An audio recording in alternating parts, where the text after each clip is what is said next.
Did Nigel Farage buy that house or didn't he? I think it's a fair question, mainly based on the fact that Nigel was likely to be the next Prime Minister. So it's worth a conversation. We said he bought the house, but it turns out he didn't. So let's explore what really happened and what some of the implications might be for him. Now, no matter what your sentiments are towards Nigel Farage, he's gaining a lot of speed, a lot of attention, and reform is gaining a lot of ground. But we also have to be fair. Nigel Farage has a history of telling small fibs that end up having great impact. So here's the story as per my understanding. After Nigel Farage was elected as MP for Clacton in July 2024, he told the voters he had bought a house in Clacton. This, in my opinion, was to demonstrate or to prove to people in Clacton that he was serious. Boots on the ground. He's going to be representing the area. I'm a man of this area. But a few months later, reporters, maybe critics, start digging a little bit deeper. We now find out that the £885,000 property in Clacton isn't in his name. It's in the name of his partner, Laurie Ferrari, which is a pretty cool name. And she could have bought a Ferrari for that price. So she's a French activist. She's been connected, linked to Nigel Farage for many years. So when people start digging deeper and they question Nigel Farage, and this has come off the back of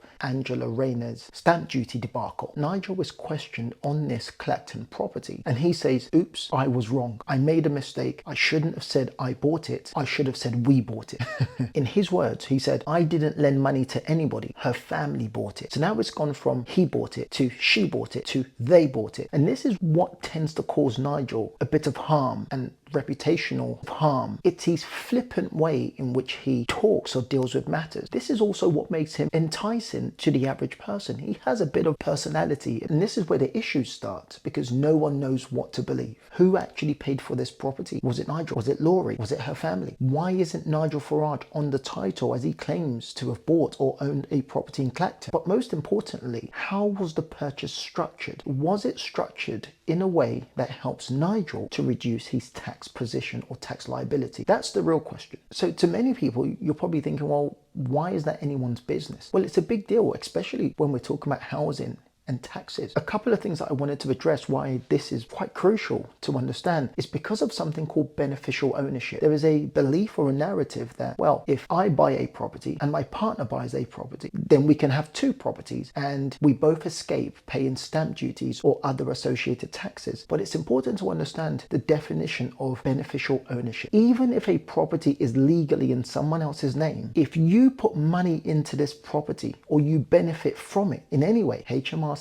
might consider you to be the true or beneficial owner. The reason this is important and why I wanted to break it down is because there is a lot of people, partners, couples, married couples that say, hey, we might be able to buy two properties using this hack. Well, if one person buys a property and they stay below the stamp duty range and then someone else uses their first time buyership and benefits from a stamp duty reduction or nullification, you have to be mindful that if somebody puts money into either of those deals and they are recognized to be a beneficial owner, they could find themselves in a bit of trouble. Number two, if Nigel Farage owns other properties, which I believe he does, and if he was listed officially on the Clacton property, which he isn't, then that purchase, the Clacton purchase, would have triggered an additional 3% stamp duty surcharge. So on £885,000, he would have been due to pay around £44,000 in stamp duty. So could this be the reason why Laurie purchased the property as opposed to Nigel? Now, of course, Nigel Farage and his team have come out and they've got experts to do the numbers on this, and they've sought legal advice who have confirmed that everything is above board. No dodgy tax avoidance, no underpayment of stamp duty, it's above board. And I want to clarify, there is no active investigation. It's shut. It's done. Its case is closed. But I want to spend some time to help you understand what the consequences are of the average normal person trying to do these things and the penalties and the issues that could arise. Politicians live in a completely different world to us. They have special rules.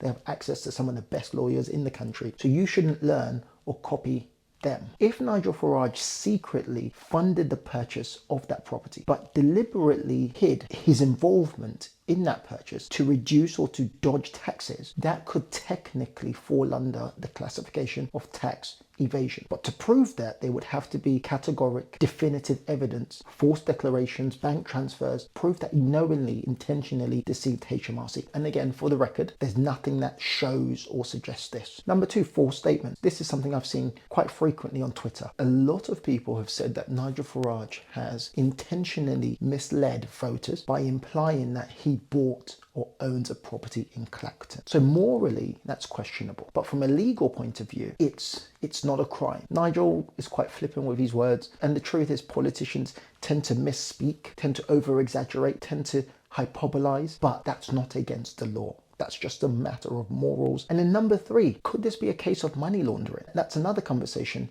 people are suggesting. If the money used to buy the house came from suspicious or undeclared funds, then of course that can raise red flags. Again, to emphasize, I'm not suggesting any of this. These are just conversations that we are having to make sure you don't make those same mistakes, because Nigel Farage is not guilty, will not be found guilty. But if a normal person does the same thing, it could be different consequences for you. And Nigel Farage has made it clear that the money to buy the property came from his partner's family, and there's no data, there is nothing to suggest otherwise. Let me know your thoughts on Nigel Farage. Do you think this clever play, or do you think it was a genuine mistake and he misspoke? Hey guys, I'd love to hear your thoughts in the comment section below.